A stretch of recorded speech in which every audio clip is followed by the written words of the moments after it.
आप सभी को मेरा नमस्ते। मैं मोनिका, और जो वीडियो पर पहली बार आए हैं लाइक सब्सक्राइब कर दें। जैसा कि निर्जला एकादशी है, तो निर्जला एकादशी में ये हम मौसमी फल दान कर सकते हैं। ये खरबूजा, और ये जो आप श्रद्धानुसार जो पैसे देना चाह रहे हैं वो पैसे दीजिए। और ये घड़ा है, घड़े में मैंने पानी भरा है लेकिन आधा भरा है कि मैं जितना उठा पाऊँ या जिसको मैं दूँ वो उठाकर ले जा सके। पूरा नहीं भरा है, ये मैंने पानी इसमें थोड़ा सा भरा है। मैंने इतना भरा है कि जिसको मैं दूँ वो उठा ले।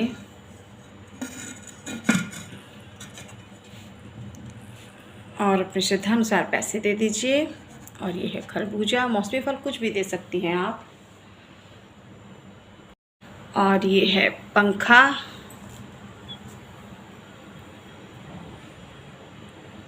जो चीज़ हम दान करते हैं उस चीज़ का हम संकल्प लेते हैं।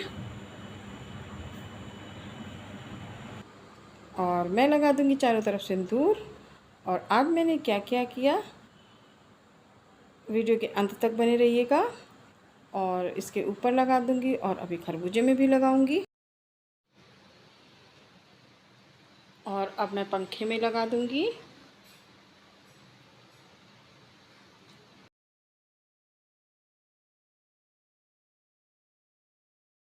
और ये देखिए मैंने सभी में लगा दिया है जो जो मुझे दान करना है। जब हम व्रत या कोई भी चीज़ दान करते हैं तो सिंदूर लगा के ही संकल्प लिया जाता है। आज मैं बताऊंगी निर्जला एकादशी की पूजा कैसे करते हैं। जैसे कि पूजा में मैंने निर्जला एकादशी में भी दिखाया है कि मैंने घड़ा लिया हुआ है, उसमें थोड़ा सा पानी भरा है। आप पूरा भी भर सकते हैं, लेकिन जो जिसको आप दें आप उठा सकें या वो उठा सके उतना पानी रखें। और आप शरबत भी दान कर सकते हैं। और मैंने मौसमी फल खरबूजा दिया हुआ है। और श्रद्धानुसार आप अपना पैसा दीजिए जो भी देना है आपको। और मैंने पंखा दिया है। मैं निर्जला एकादशी की कथा सुनाती हूँ। श्री भीमसेन बोले, हे पितामह, भ्राता युधिष्ठिर, माता कुंती, द्रौपदी, अर्जुन, नकुल और सहदेव आदि एकादशी के दान व्रत करते हैं और मुझसे एकादशी के दिन अन्न खाने को मना करते हैं। मैं उनसे कहता हूँ, भाई, मैं भक्तिपूर्वक भगवान की पूजा कर सकता हूँ, परंतु मैं एकादशी के दिन भूखा नहीं रह सकता। फिर व्यास जी बोले, हे भीमसेन, यदि तुम नरक को बुरा और स्वर्ग को अच्छा समझते हो तो प्रत्येक माह के दोनों एकादशियों को अन्न न खाया करो। इस पर भीमसेन बोले, हे पितामह, मैं आपसे प्रथम कह चुका हूँ कि मैं एक दिन एक समय ही भोजन किए बिना नहीं रह सकता। फिर मेरे लिए पूरे दिन का उपवास करना कठिन है।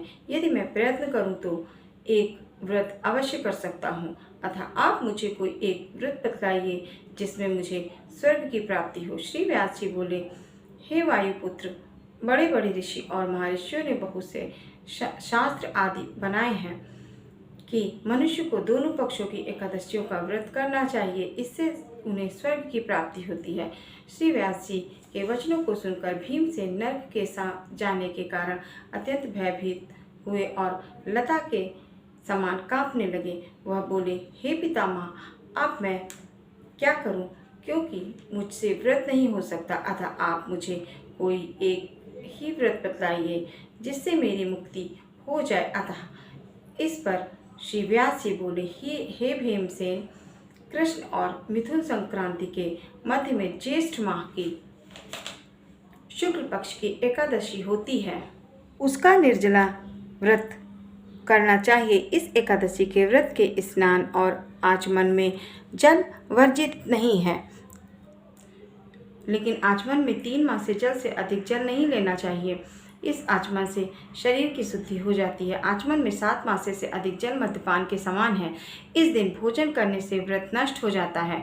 यदि सूर्योदय से सूर्यास्त तक मनुष्य जलपान नहीं करे तो उसे 12 एकादशी की फल की प्राप्ति होती है। द्वादशी के दिन सूर्योदय से पहले ही उठना चाहिए और स्नान करके ब्राह्मण को यथा योग्य दान देना चाहिए। इसके पश्चात भूखे ब्राह्मण को भोजन कराना चाहिए, तत्पश्चात स्वयं भोजन करना चाहिए। इसका फल संपूर्ण एकादशियों के फल के बराबर है। भीमसेन स्वयं भगवान ने मुझसे कहा था कि इस एकादशी का पुण्य समस्त तिथियों और दानों के पुण्य के बराबर है। एक दिन निर्जल रहने से मनुष्य पापों से मुक्त हो जाता है और मनुष्य निर्जल एकादशी का व्रत करते हैं उसको मृत्यु के समय भयानक यमदूत नहीं दिखते हैं। उस समय भगवान विष्णु के यमदूत स्वर्ग से आते हैं और उसको पुष्पक विमान पर विदा कर स्वर्ग ले जाते हैं। अतः संसार में सबसे श्रेष्ठ निर्जला एकादशी का व्रत है। अतः यत्नपूर्वक इस एकादशी का निर्जल व्रत करना चाहिए। उस दिन ओम नमो भगवते वासुदेवाय मंत्र उच्चारण करना चाहिए। व्यासदेव जी के ऐसे वचन सुनकर उसने निर्जल व्रत किया।